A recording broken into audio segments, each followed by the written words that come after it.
So in the last video, you heard the importance of having a method to determine all your numbers in the blink of an eye. Well, let's actually see how it works and what it's capable of. So imagine if you had this at your fingertips as a business owner. All the information you would ever want to know, boom, right in your face. The best part is all this is dynamic, meaning it changes based on the information you tell it elsewhere.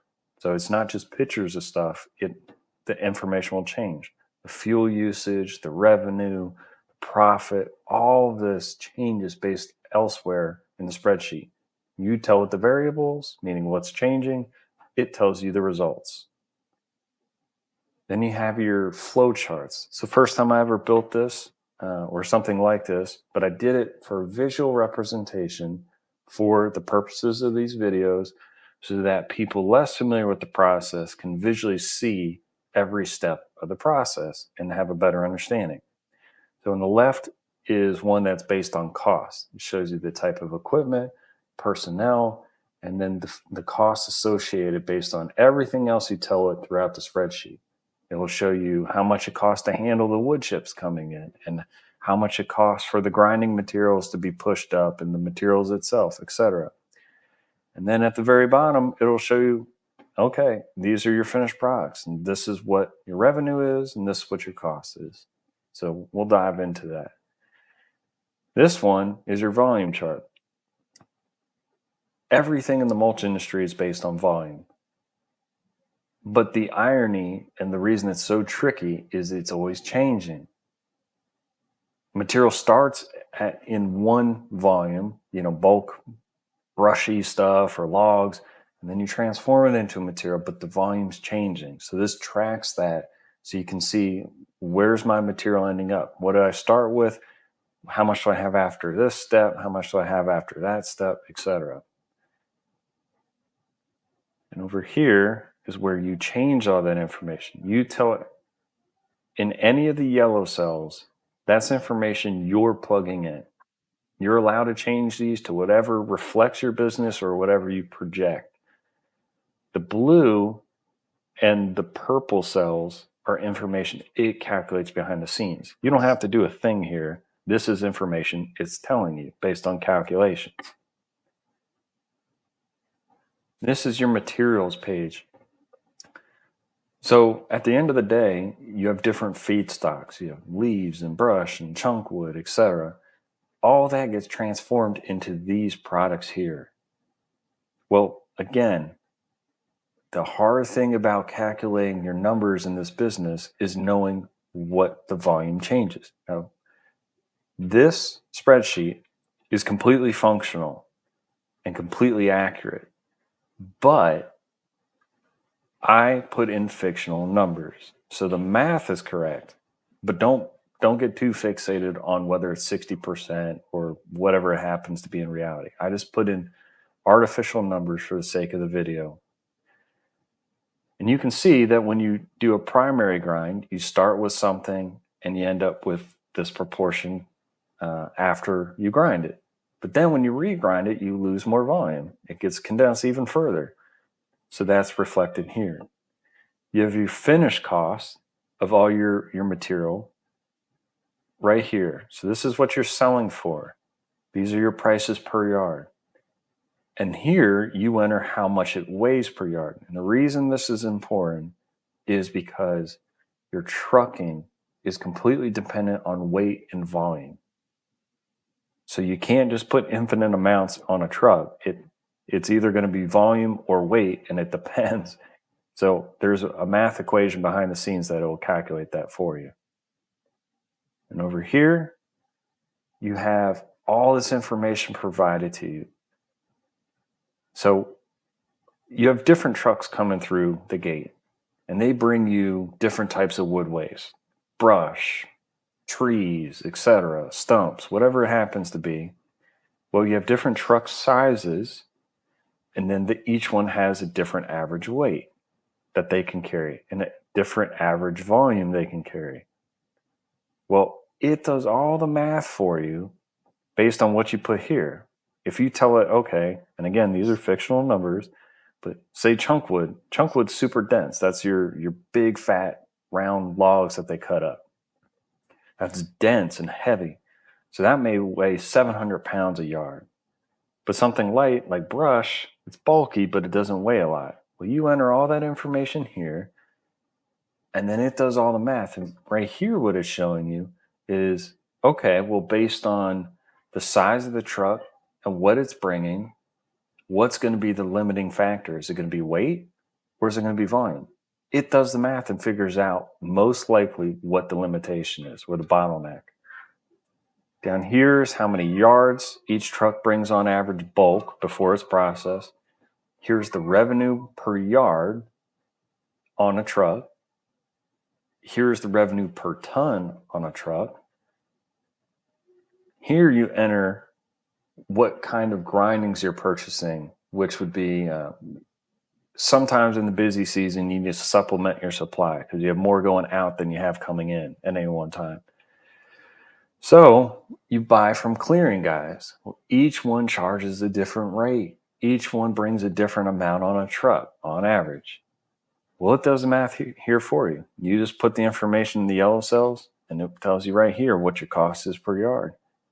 Down here, you take wood chips for free. So you allow tree companies to drop chipped up wood. And the reason is you don't have to process it. Well, at least it cuts out one step. And it's more or less free material that doesn't cost a lot to produce. It bulks up your supply. So you put the information here and it factors it in. Let's go to the next page. So every piece of equipment in your operation has its own page. And that allows you to break down the cost per yard. So the trommel is unique because you're using it for two different things. You're using it to screen out the fines like you see in this picture. So fines, for those of you who don't know, naturally in the process of making mulch, you end up with sawdust consistent material. Some of it's dirt, some of it's just really, really pulverized wood. It doesn't add any quality to your material. And realistically, if you want to make a superior product, you pull it out. It soaks up colorant, it weighs a lot, but it doesn't add volume. So it's a detriment. So if you pull it out, you can sell it as a separate product. So that's the screening portion up here. And you tell it all the information. And again, yellow is what you enter, blue it tells you, and purple is the summary. And you also have your coloring. Well, coloring is very complicated. And at $4,000 to $5,000 a tote, which several operations do multiple a day, you can lose your behind if you don't know your numbers. So again, it does the math for you. You just have to tell it the basic information. Hey, what's a gallon of water cost me? What am I paying per pound of colorant? Because that's how it's measured. How many totes do I have in stock? And then for each thing, you have double shredded and triple shred that you color. So you have 6 different end products that are colorized, 3 different colors, 2 different products. So again, you tell how much water you're using per hour, you tell how many pounds per yard you're using, and how many yards you're running through the trommel at any one time, and does all this math here, and this is your summary. Based on what you feed it here and here and here and elsewhere, this is what it's costing you per hour. This is what it's costing you per yard. Now, on every single machine page, you're going to have this, which is a repair log. You have 3 costs with running equipment. You've got your maintenance costs, which is your filters, your air filter, your coolant filter, your oil filter, etc. That's routine stuff that just has to get serviced through the life of the machine. So that's your maintenance cost. Your repair cost is what it costs realistically to keep it running. Meaning, if you blow a hydraulic line, well, it's not really maintenance, it's more a repair. It wasn't intended on, wasn't forecasted. You blow a line, what does that cost you? Well, you would enter the date, you put what happened, this is just for your reference, and then what it costs you to fix. And the reason this is important, I'll show you an example. So look up here, you see your 23 cents? That is this number, which all these get summed up, and right now you just have one, over how many hours you run it cumulative. Well, let's pretend this is very important. Let's pretend you replace the engine. So, huge repair, right? Well, watch that 23 cents. Let's say it's $15,000 all said and done between a service mechanic coming out and the engine itself. Boom. Look what impact that would have. When you factor in that repair cost over the hours run, that's a realistic representation of what happens to your actual operating cost. Because you have to figure that on a per hour basis. So let's undo that just to keep it simple. All right. You also have your fuel costs or your operating costs. That's per hour. What am I burning? Well, these trommels here don't burn a lot, but in the grinder, it's a different story. But look up here. You just tell it, hey, I burn 2 gallons an hour. And it does the math for you and says, okay, well, at current fuel cost, that's costing you $8 an hour. So all said and done, if you enter all the yellow information, boom, it spits out right here. To run this machine for an hour is going to cost you $13.60 based on historical recordings and whatnot of your repairs, etc. Then you got your trucking. Trucking is crucial in this business. So for those of you who don't know, when you do wholesale, you send it on a tractor trailer, and it's not a dump truck. It's a walking floor. So this trailer has slats in it that move back and forth and push the material out. That's how you transport it cost effectively in bulk.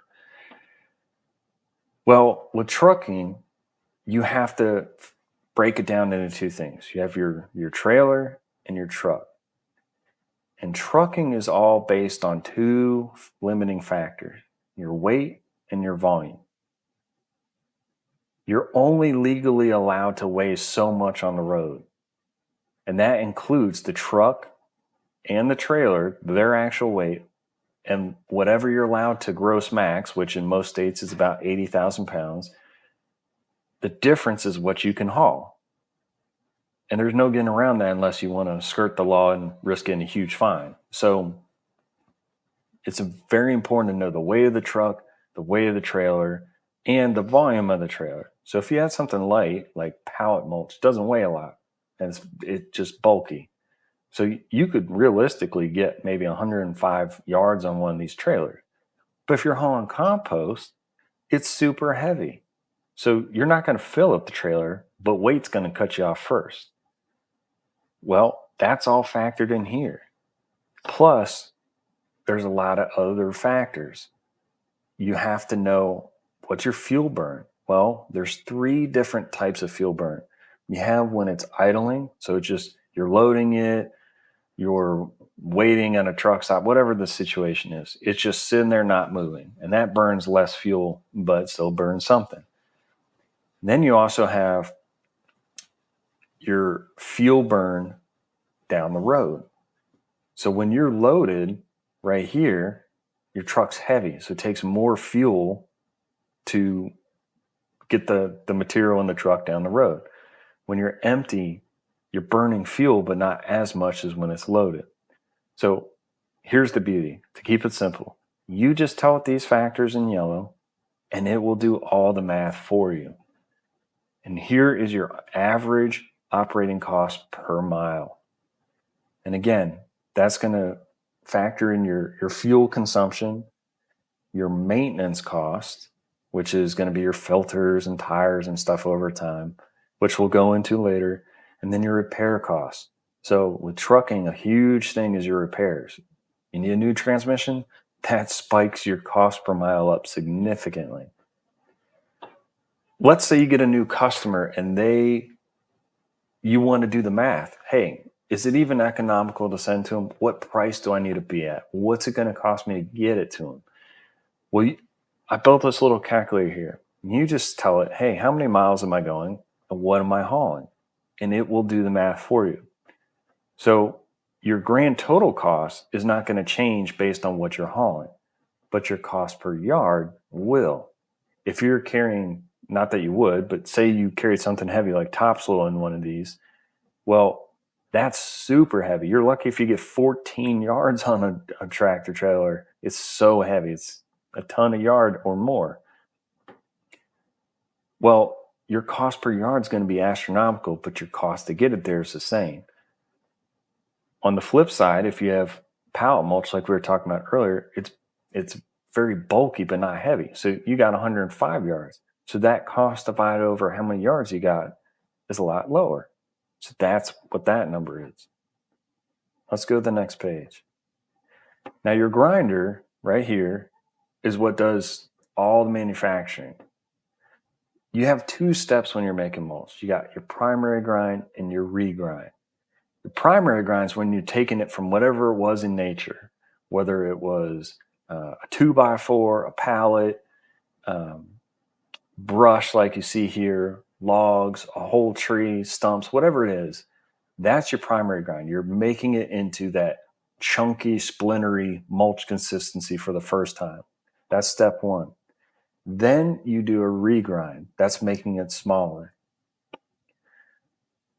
You make two different products in this example. You make double shred and you make triple shred.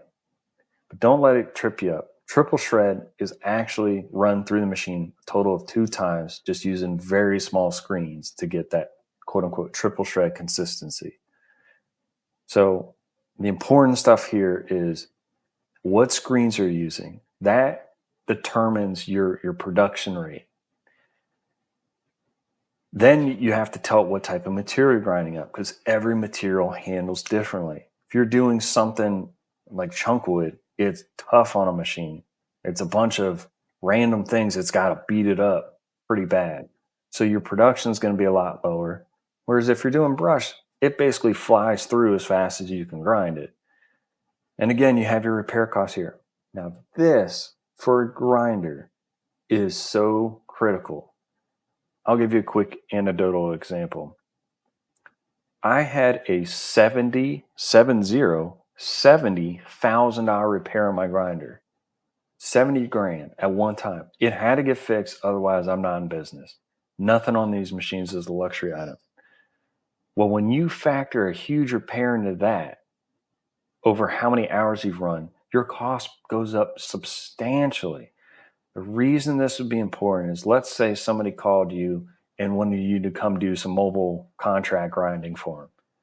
You have to know what it costs to run this thing an hour. So if you're not interested in the material, you just want to figure out what's a profitable number for me to go do this. It's critical to have this record because obviously fuel's a giant cost running these. But it's your maintenance that will eat you alive because one giant repair bill, a clutch, an engine rebuild, an in-feed chain replacement, whatever it happens to be, will spike that cost up per hour significantly. So it's so important to know that. Then you got your excavator. This is the workhorse of any mulch operation, as anybody in the trade knows. Well, all this is spelled out just like the other ones. And the way this is broken down is if you're handling it using just the bucket, if material was in here, or if you got a pinch between the thumb and the bucket, you clamp it, and what you're handling, and it'll spit out these costs. And you got your wheel loader, same premise. You tell it the yellow information, it tells you the blue and purple. Then you've got your skid steer. In this example, we didn't even use it, but I had one, so I put it in there. And you have your stacker. Stacker is, for those of you who don't know, that's how you handle this material realistically. If you are running a grinder, it won't take any time at all for that material to back up to the conveyor.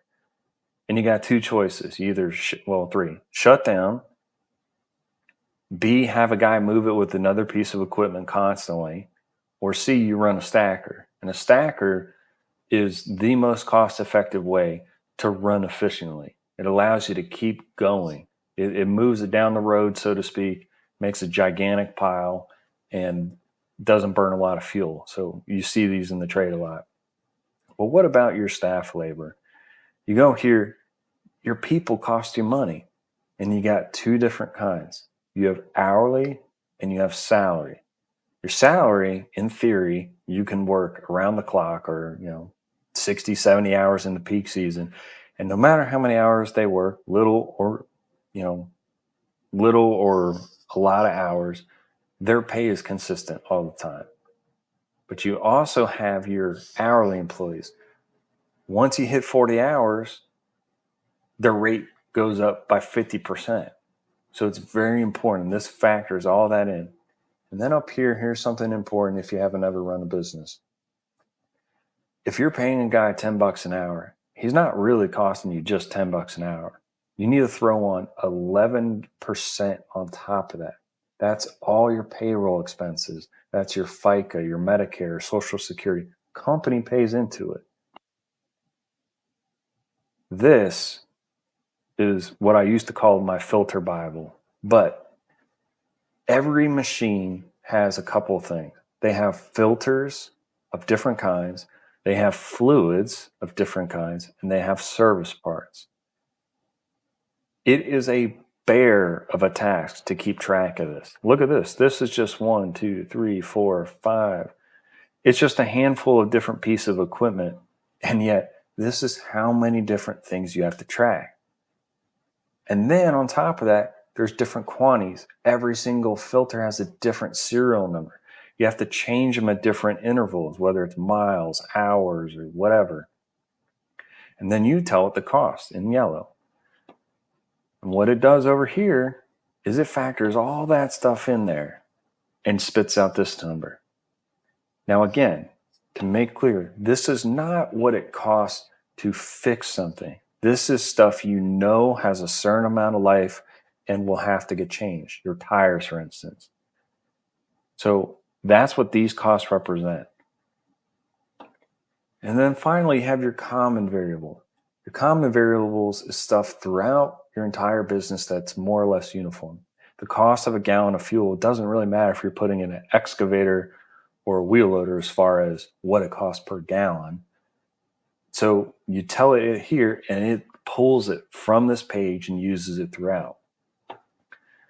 So you can see here all the stuff that's pretty common: on-road, off-road diesel, 15W40 oil.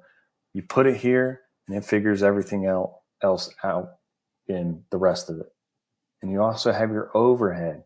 Your overhead is stuff that whether you make a yard or you make 100,000 yards is basically the same. Your insurance doesn't matter how many yards you make. Your equipment payments don't matter. You owe the bank the same amount whether you use it a lot or a little. Your rent or your land lease, your accounting, legal, and then of course bad credit customers. You got people that are going to stiff you, so you just throw in a fixed number there. So anyways, let's go back to our dashboard. This is the name of the game. If you change these different tabs and the information in here, it will change these. We'll go into that more in the next video.